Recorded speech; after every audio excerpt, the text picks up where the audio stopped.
तुलसी परी हरि हरि हर है, पावर पूजई भूत, अंत फजीहत होएंगे, गणिका के से पूत। तुलसीदास जी कहते हैं कि श्री हरि विष्णु और भगवान भोलेनाथ के सिवा जो पामर भूतों की पूजा करते हैं उनका अंत वैसे ही होगा जैसे गणिकाओं के पुत्रों का होता है। भगवान की भक्ति के सिवा हम बहुत सारी ऐसी चीज़ें जीवन में करने लग जाते हैं जो हमें नहीं करनी चाहिए। आज मैं इसी विषय को लेकर के आपके समक्ष आई हूँ। जय श्री कृष्णा। कई बार हम कुछ इस तरह की गलतियाँ कर देते हैं हमारे जीवन में जो हम सोच विचार के नहीं करते। मानव है, मानव से गलतियाँ होती हैं। असल में हमारे मन में ये भावना होती है कि हमसे ईश्वर प्रसन्न हो जाएंगे अगर हम इतनी सारी चीज़ें करेंगे तो। भगवान तो आपके प्रेम के भूखे हैं, वो प्रेम से ही आपसे प्रसन्न हो जाएंगे। आपके कर्म अच्छे होंगे तो ईश्वर सुनेंगे। गृहस्थ जीवन में, हमारे जीवन में बहुत सारी समस्याएं आती रहती हैं और उसका निदान बहुत आसान है, सुलभ है, लेकिन कई बार हम खुद उसे जटिल बना देते हैं। मेरे पास कई जातक आते हैं, वो बहुत परेशान होते हैं वर्षों से।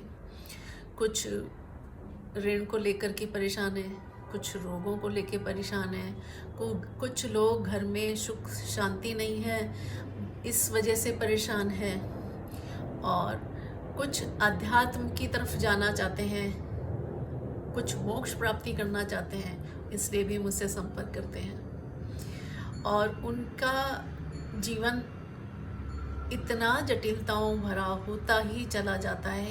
एक समस्या से निकलने की इस भाग दौड़ में वे दूसरी समस्याओं में उलझते चले जाते हैं।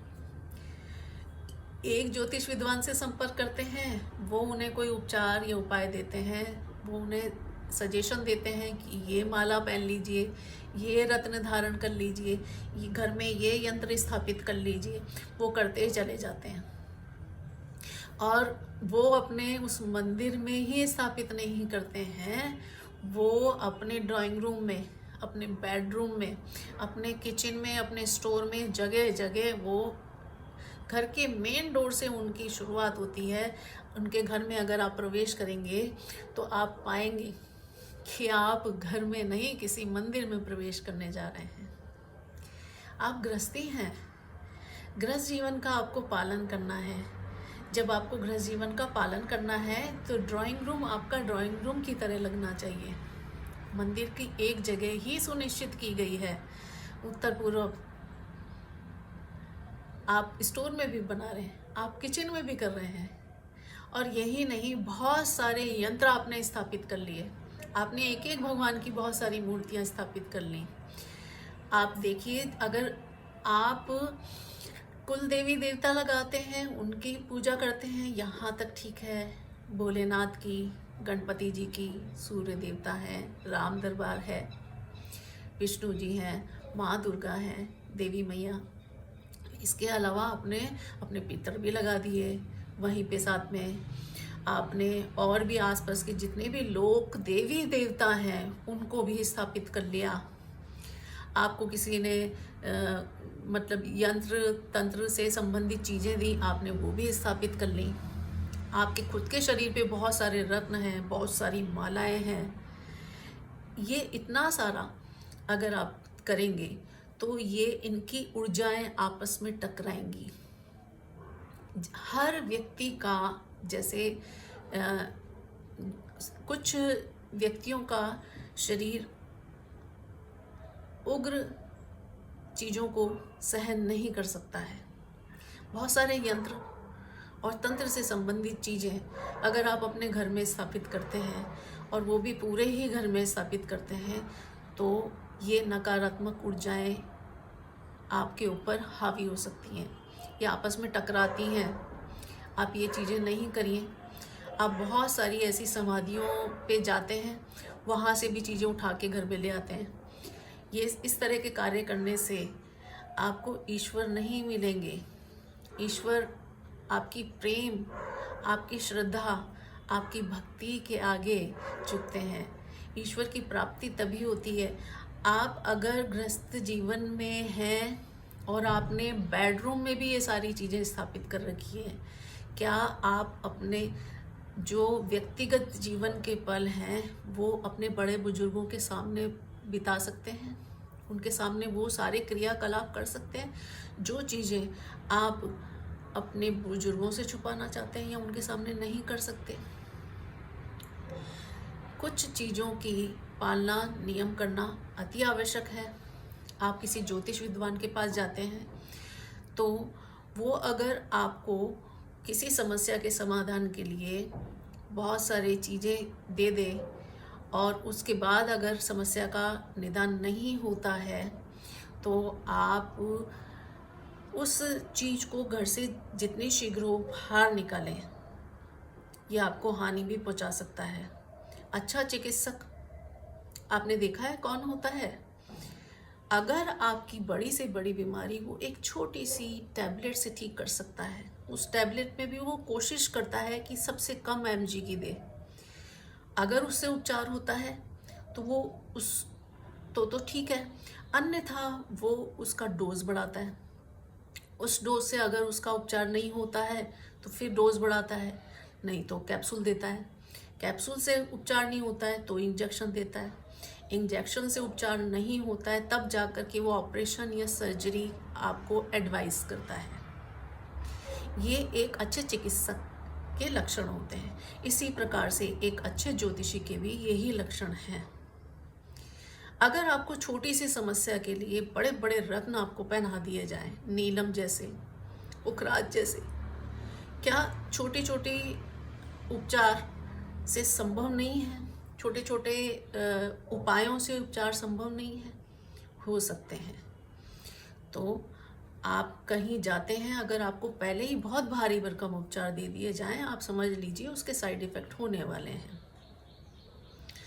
सबसे पहले, क्योंकि अगर सीधे ही सर्जरी कर दी गई तो क्या हो सकता है, उसके साइड इफ़ेक्ट अवश्य होंगे। हैवी डोज अवश्य साइड इफ़ेक्ट देता है, ये आप मान के चलें। घर में आप मिट्टी के, सिरेमिक के जो मूर्तियां हैं ये बिल्कुल स्थापित नहीं करें। आप सजावटी मूर्तियां भी जो भगवानों की होती हैं अपने ड्राइंग रूम में नहीं लगानी है। ड्राइंग रूम में ड्राइंग रूम जैसा ही वातावरण होना चाहिए।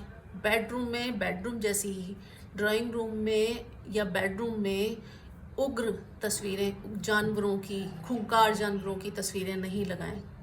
इन चीज़ों से बचें। वहाँ पे शांतिपूर्ण तस्वीरें हों, सुंदर तस्वीरें हों जिससे मन खुश हो, सौम्य कलर हो, इनका प्रयोग करें। ऐसे ही अपने बेडरूम में करें तो काफ़ी चीज़ों से उपचार संभव है। कुछ छोटे छोटे पूजा पाठ मंत्र से, जाप से ये समस्याएं ठीक हो सकती हैं। जहाँ तक हो वैदिक नियमों का पालन करते हुए, वैदिक मंत्रों का पालन करते हुए आप अपनी इन समस्याओं से बाहर निकलिए।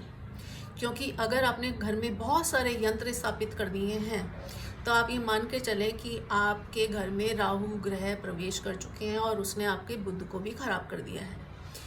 अधिकांश कुंडलियों में जिनके बुध राहु का कनेक्शन है और वो बुध अगर अच्छा प्रभाव नहीं दे रहा है, पीड़ित है, तो आपके घर में इन चीज़ों का ढेर लग जाएगा। शनि राहु, बुध राहु, चंद्र राहु, इस तरह की जो कनेक्शन है या इनके संबंध है आपस में, मैंने देखा है कि उन जातकों के घर में ढेर लगा होता है। बहुत सारी मालाएं लेने का अर्थ हो गया कि आपके गुरु पीड़ित हो रहे हैं। आवश्यकता नहीं है इतनी सारी चीज़ों की। हर व्यक्ति के शरीर का, उसके स्वभाव का जो तत्व है वो भिन्न भिन्न होता है। कोई जैसे वैद्य जी के पास जाते हैं, कफ प्रधान कैसा है, वात प्रधान है और पित्त प्रधान, ये सारी चीज़ें देखते हैं, उसके बाद ही वो दवाई देते हैं। क्योंकि हो सकता है कि कुछ दवाइयाँ आपस में विरोधी हों।